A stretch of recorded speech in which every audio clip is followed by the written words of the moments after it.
जय गुरुजी। शुक्राना गुरुजी, अनंतम अनंतम शुक्राना गुरुजी।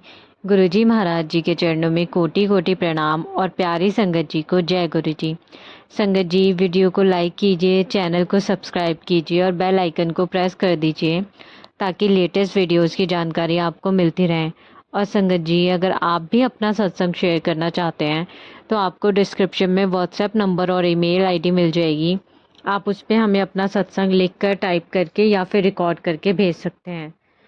और संगत जी, अपना सत्संग जो भी संगत जी लिख के भेजती हैं, प्लीज़ शॉर्ट फॉर्म ना यूज़ करें। अच्छी हैंड राइटिंग में अपना सत्संग खुला खुला लिख कर भेजें।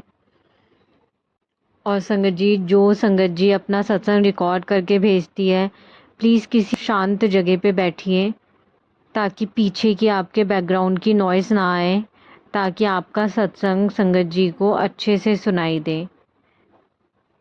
और संगत जी, अगर आप भी गुरुजी महाराज जी के व्हाट्सएप ग्रुप का हिस्सा बनना चाहते हैं तो आपको डिस्क्रिप्शन में लिंक मिल जाएगा, आप उसके थ्रू भी ज्वाइन कर सकते हैं। या फिर आपको ये जो नंबर आ रहा है, आप इस पर भी मैसेज करके बोल सकते हैं। आज का सत्संग शुरू करने से पहले गुरुजी महाराज जी का मंत्र जाप।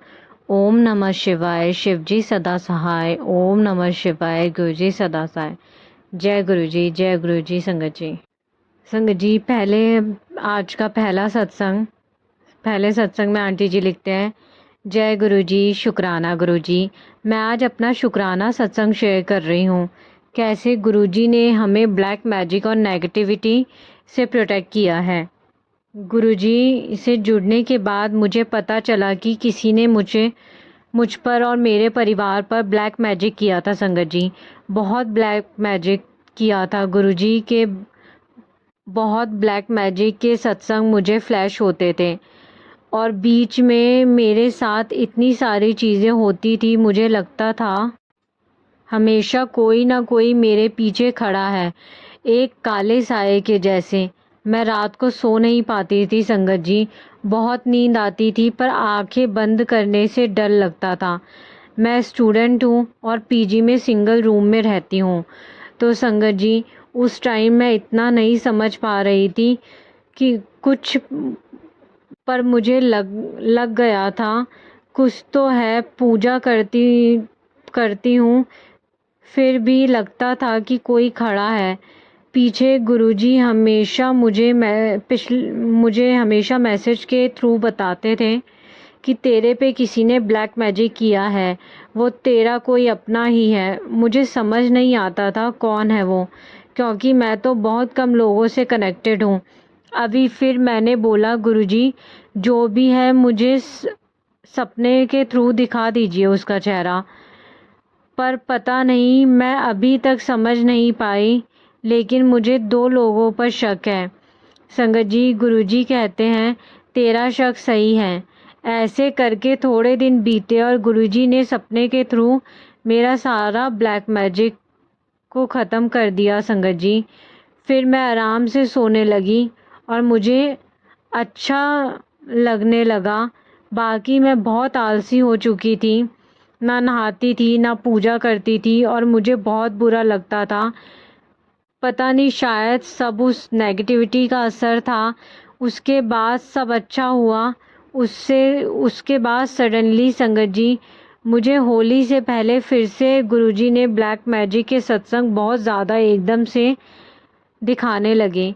मुझे लगा, गुरुजी क्या आपने तो कहा था ख़त्म हो गया, पर कुछ लोग होते हैं शायद उन्हें यह सब करने में मज़ा आता है। संगत जी, गुरुपा ने मुझे मैसेज के थ्रू पहले ही बता दिया था संगत जी कि होली पे संभल के रहना, क्योंकि ये चीज़ें ज़्यादा इफ़ेक्टिव होती हैं होली पर। मुझे बहुत गुस्सा आने लगा और नेगेटिव होने लगी संगत जी। फिर से वही सब होने लगा। एक दिन मुझे बहुत ज़्यादा नींद आ रही थी, मुझे समझ नहीं आ रहा था क्या हो रहा है। बस यूँ था कि मैं सो जाऊं और 3 बजे दिन में सो गई। फिर संगत जी, मैंने देखा कि मुझे समझ नहीं आया मेरी सिर्फ आंखें बंद थी या सपना था। वो चीज़ सच में हो रही थी, जैसे उस टाइम रियल में वो सब हो रहा हो। मैं सो रही थी वैसे के वैसे मुझे दिखा कि उसी टाइम बहुत सारी आत्मा ऐसे सफ़ेद सफ़ेद, पता नहीं 2-3 वो आए और जैसे मैं सो रही थी वो मुझे लेने आए और मैं कंबल ओढ़ के सोती हूँ। तो उनसे बचने के लिए, क्योंकि मुझे था कि सब हो रहा है, मैं चाहती थी कि जैसे तैसे बस मेरी आंखें खुल जाएं, पर मेरा पूरा शरीर जकड़ लिया था। मैं जैसे जैसे कंबल हटाने का ट्राई कर रही थी, मेरा कंबल उतनी ही लंबा होता जा रहा था, पर वो मेरे मुंह से हट नहीं रहा था संगत जी। मैं अपनी पूरी ताकत लगा रही थी उठाने की, और वो 3 आत्मा उन्होंने मुझे उठाया ऐसे बिस्तर से जैसे मैं सो रही थी, और शमशान था जिसमें आग लगी हुई थी। उन्होंने मुझे पकड़ के संगत जी वहाँ लेटाने वाले थे, और पता है एकदम से इतनी हिम्मत आई और मैंने जय गुरुजी बोली। मैं बिस्तर से उठी, मैंने आंखें खोली, टाइम देखा 5 बज रहे थे शाम के। मैं 3 बजे सोई थी। मैं उठी, गुरुजी को प्रणाम किया, मंत्र जाप किया। उसके बाद गुरुजी का मैसेज आया, जो 3 चीज़ें तुझे लेने आई थी मैंने उनका काम ख़त्म कर दिया। मुझे इतना रोना आया उस टाइम, पता नहीं इस दुनिया में इस तरीके के लोग हैं जो किसी के जीवन ही छीन लेना चाहते हैं संगत जी। उसके बाद संगत जी मुझे गुरुजी पर गुरुपा के मैसेज आने शुरू हुए कि तेरे घर पे कुछ चीज़ें पड़ी हैं, उनको बाहर निकाल। मुझे नहीं समझ आया क्या है। मैं जाती थी घर हॉस्टल से, जब भी मैं ट्राई करती थी पर मुझे कुछ नहीं मिलता था। एक दिन मैं गई थी, उस दिन मेरी दीदी ने बोला कि अपने घर के पीछे कटे हुए बाल पड़े हैं, गैलरी में किसी ने ध्यान नहीं दिया। फिर मैं भी हॉस्टल आ गई और वापस फिर एक दिन मैं घर पे बात कर रही थी, पापा ने बोला घर आजा। मेरी इच्छा नहीं थी जाने की, क्योंकि बार बार आने जाने से मेरी पढ़ाई डिस्टर्ब हो रही थी, लेकिन पापा को मना भी नहीं कर सकती थी, तो मैंने गुरुजी पर छोड़ दिया। उसके बाद मैंने जस्ट एक सत्संग सुना संगत जी, जिसमें था कि उन आंटी जी के घर में कुछ चीज़ रखी हुई थी जो वशीकरण के लिए यूज़ करी जाती है। मुझे समझ नहीं आया क्या है। मैंने फटाफट से गूगल पे सर्च किया कि क्या होता है ये संगत जी। उसमें वो एक कटे हुए बाल जैसे कुछ थे। उसी टाइम मुझे याद आया कि दीदी ने बोला अपने घर के पीछे की गैलरी में कटे हुए बाल पड़े हैं। मैंने दीदी को फ़ोटो सेंड किया कि इस तरीके का कुछ है क्या। दीदी बोलो हाँ यही है। मेरे तो दिमाग ख़राब हुआ, और शायद गुरुपा को मुझसे ही हटवाना था। वो इसलिए मेरा पता नहीं अपने आप मन बन गया घर जाने का। नेक्स्ट डे मैं घर गई। शाम को 7 बजे के करीब मैंने दीदी को बोला था उसी टाइम वो हटा देना, तो उन्होंने नहीं हटाया था, क्योंकि रात की वजह से कुछ दिख नहीं रहा था। तो मैं गई फिर पीछे की साइड, तो मैंने गुरुजी का ब्रेसलेट स्वरूप पहन रखा था, तो मुझे ऐसा डर नहीं लग रहा था। और मैंने हाथ में थैली पहनकर मंत्र जाप कर कर वो सारे बाल हटाए। इन सब में संगत जी सिर्फ दीदी और मैं थे पीछे। हमने मम्मी को कुछ नहीं बोला था कि हम वो हटा रहे हैं। मैंने पता नहीं मम्मी के अंदर से आया और अचानक बोले कि अरे कुछ नहीं है, ये तो उड़ते उड़ते किसी के आ गए होंगे। मुझे मम्मी के बिहेवियर में बहुत चेंज लगा, क्योंकि वो हटा रही थी। मैंने एक पेपर में पर लेके रख दिए फेंकने के लिए। मम्मी आए और पता नहीं उस पेपर से सारे बाल गायब थे। मैंने बोला मम्मी वो बाल कहाँ गए। मम्मी बोली मैंने फेंक दिए। वो ऐसा लगा जैसे कुछ गड़बड़ थी मम्मी के बिहेवियर में, लेकिन वो जैसे तैसे जो था वो हमने हटाया। पर पिछले कुछ दिनों से मम्मी के बिहेवियर में बहुत चेंज लग रहा था, जो मुझसे देखा नहीं गया। मम्मी एकदम से गुमसुम रहने लगी, मानो जैसे किसी ने कुछ करा दिया हो उन पर। मम्मी मम्मी नहीं लग रही थी संगत जी, ऐसा लग रहा था कोई और उसके हिसाब से चला रहा था। और संगत जी, मुझे मेरी बड़ी मम्मी पर शक था इन सारी चीज़ों के लिए, क्योंकि अक्सर वो आए जाए करती है घर पे। पहले कभी ऐसा नहीं हुआ।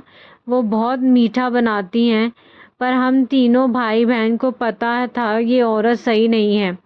मम्मी मेरी बड़ी मम्मी के खिलाफ कुछ नहीं सुनती, हमको डांट देती हैं, जबकि मम्मी ने कभी ऐसा ना किया, क्योंकि मुझे ये सारी चीज़ें पता चल जाती हैं। तो मैंने सब कुछ एनालाइज किया और सोचा कि डायरेक्ट बोलूँगी तो मम्मी को कुछ तो चिढ़ जाएंगी। दीदी भी बोली कि मम्मी आजकल बहुत गुमसुम से रहने लगी हैं, लेकिन गुरुपा की इतनी कृपा हुई। मेरे पास जो ब्रेसलेट स्वरूप था मेरे लिए बहुत कीमती था, वो शायद उसकी ज़रूरत मेरी मम्मी को थी। तो पता नहीं अचानक से कि मैं मम्मी को फ़ोन दूं, मम्मी को पहना दूं। मैंने उसी टाइम वो ब्रेसलेट स्वरूप मम्मी को पहना दिया और मैं 4 दिन घर पर रुकी। वो पहनने के 2 दिन बाद ही मुझे मम्मी के बिहेवियर में चेंज लगा। मैं बहुत खुश हुई। मुझे मेरी माँ मिली और गुरुपा के मैसेज आए बहुत कि उन्होंने मेरी माँ को न्यू लाइफ ब्लेस करी है। और उसके बाद मम्मी बिल्कुल नॉर्मल हुई। शायद गुरुपा जी की इच्छा थी मुझे घर भेजने की, ताकि सब सही हो जाए। सच में हमारे गुरुपा हमारे आगे का सोचते हैं। उसके बाद संगत जी, होली पे भी मेरे घर जाने की इच्छा नहीं थी, क्योंकि सब गांव वाले घर जा रहे थे। मेरी इच्छा थी कि हम सिटी वाले घर पे रहकर ही होली सेलिब्रेशन करें, पर वो भी गुरुजी की इच्छा थी तो सब जा रहे थे। एंड पीजी ही थी जिस दिन ये जा रहे थे गांव, उससे एक दिन पहले ही गुरुपा ने मुझे बहुत ही प्यारे स्वरूप और चरण स्वरूप से ब्लेस किया। मैं बहुत खुश थी। मैंने उसी दिन वो फ्रेम करने रख दी। दूसरे दिन मैं लेके आई और मैंने स्वागत किया, भोग लगाया, सब कुछ किया, लेकिन मेरे मन नहीं लग रहा था, क्योंकि पीजी में भी कोई लड़की नहीं थी और मुझे भी अपने फैमिली के साथ फेस्टिवल मनाना था। मैंने पूजा करके गुरुजी से अरदास करी कि मुझे अपने घर वालों के साथ सेलिब्रेट करना है। रात को ही मेरी दीदी से बात हुई। दीदी बोले आ जा, क्योंकि सिटी से 1 घंटे का रास्ता ही है गांव का। पर रात हो चुकी थी। मैंने सोचा सुबह निकल जाऊंगी। तो सुबह हुई और मैं गांव के लिए निकल गई। उस टाइम भी बहुत ब्लैक मैजिक के सत्संग मुझे फ्लैश हो रहे थे, मैंने सुने, जिसमें गुरुजी ने मुझे बताया घर के मंदिर में जो सिंदूर, सुपारी, धागे, भभूति पड़ी है निकाल। मैंने बोला मम्मी मैं मंदिर साफ कर देती हूँ। और जो जो गुरुजी ने बोला वो सब मुझे मिला और मैंने सब बाहर निकाल दिया उस होली वाले दिन। और गुरुपा ने बोला अपने परिवार से नारियल वार के होली में दहन कर देना। तो मैंने मम्मी को बोल के पापा से 6 नारियल मंगवाए, सबके लिए 7, और सबके ऊपर से वार के जैसे उस सत्संग में बताया और होली में जला दिए। उसके बाद भी मुझे आता था, अभी भी कुछ पड़ा है। फिर मैंने गुरुपा को बोला मुझे नहीं पता अब गुरुपा, अब आप ही निकलवा दो, मुझे नहीं मिल रहा है कुछ। उसके नेक्स्ट डे हमारे सिटी वाले घर में आ गए। वहाँ आके भी मैंने अब सत्संग सुना। उसमें था 2 सिंदूर की डिब्बी रखी थी मंदिर में। मैंने देखा मेरे घर के मंदिर में भी 2 सिंदूर की डिब्बी रखी थी और सुपारी धागा यहाँ भी। मुझे जो मिला मैंने सब निकाल दिया और बाकी गुरुपा पर छोड़ दिया। एक दिन गुरुपा का मैसेज आया कि टेंशन मत ले, जो तुझे नहीं मिला उसको मैं खुद निकाल के भस्म कर दूंगा। और उसके बाद हमारे घर पे जो भी प्रॉब्लम चल रही थी उसमें धीरे धीरे सब अच्छा हो रहा है। गुरुपा ने बोला उन्होंने न्यू घर ब्लेस कर दिया है 2024 में, और गुरुपा ही हैं जिन्होंने हाथ पकड़ के हमारी सारी नेगेटिविटी से दूर करा। जय गुरुजी, शुक्राना गुरुजी, अनंतम अनंतम शुक्राना मेरे मालिक। गुरुजी सारी संगत का भला करें और सबको सारी नेगेटिविटी से दूर करें। ऐसे लोगों को भी बुद्धि दे, सही मार्ग पे लाएं, बस यही अरदास है। ओम नमः शिवाय, शिवजी सदा सहाय। ओम नमः शिवाय, गुरुजी सदा सहाय। जय गुरुजी। संगत जी, अब दूसरा सत्संग आंटी जी ने हमें हैदराबाद से भेजा है। आंटी जी लिखते हैं, जय गुरुजी, शुक्राना गुरुजी। संगत जी, ये मेरा पहला सत्संग है, पहला शुक्राना सत्संग है। और अपने सत्संग की शुरुआत मैं गुरुजी के मंत्र जाप से करना चाहती हूँ। ओम नमः शिवाय, शिवजी सदा सहाय। ओम नमः शिवाय, गुरुजी सदा सहाय। जय गुरुजी। संगत जी, मैं हैदराबाद से हूँ और अपना नाम गुप्त रखना चाहती हूँ। मैं गुरुजी से अभी फरवरी 2024 में कनेक्ट हुई हूँ। पहले भी मैं गुरुजी का स्वरूप फेसबुक में देखती थी, लेकिन उनके बारे में जानती नहीं थी संगत जी। बाद में मुझे मेरी सिस्टर ने गुरुजी के बारे में बताया कि गुरुजी शिवजी का रूप है और अब अपने चोले में नहीं है। फिर जनवरी 24 में अचानक ही एक सत्संग मेरा फेसबुक पर आया और मैंने सुना, मुझे बहुत अच्छा लगा संगत जी। फिर मैंने सत्संग रेगुलर सुनने शुरू कर दिए। फिर फरवरी में कुछ हमारे फैमिली में कुछ प्रॉब्लम्स हुई और मैं बहुत डिस्टर्ब हो गई और डिप्रेशन जैसी सिचुएशन हो गई संगत जी। मैं संगत जी ये बताना भूल गई कि मैं शिवजी को बचपन से ही बहुत मानती हूँ और शिवजी से मुझे अपना कनेक्शन बचपन से ही फील होता है। एक दिन मैं बहुत परेशान थी और शिवजी से प्रेयर कर रही थी, मुझे आप इस सिचुएशन से बाहर निकालो। और बाद में बैल्कनी में आई, तुलसी जी को जल दिया तो देखा वहाँ पर एक बटरफ्लाई घूम रही है। नॉर्मली हमारे यहाँ बटरफ्लाई नहीं दिखती है संगत जी लेकिन उस दिन 2 या 3 मिनट तक बटरफ्लाई बालकनी में ही घूमती रही और फिर बाहर चली गई और फिर गायब हो गई संगत जी। उसको देखकर मुझे गूज़बम्स आ गए थे। तब तक मुझे सत्संग सुनकर पता चल चुका था कि गुरुजी बटरफ्लाई रूप में ब्लेसिंग्स देते हैं। फिर मुझको बहुत शांति मिली और धीरे धीरे वो प्रॉब्लम भी सॉल्व हो गई। सब गुरुजी की कृपा है संगत जी। और संगत जी, मैं ये बताना चाहती हूँ कि अभी तक मेरे पास गुरुजी का कोई स्वरूप भी नहीं था। गुरुजी के साथ मेरे इतने कम टाइम में और भी सत्संग हैं जिन्हें मैं बाद में शेयर करूँगी। अब मैं अपना सत्संग यहीं पर विराम करती हूँ। अगर मुझसे कोई गलती हो गई हो सत्संग करने में तो मुझे क्षमा करना गुरुजी। जय गुरुजी, शुक्राना गुरुजी, अनंतम अनंतम शुक्राना गुरुजी।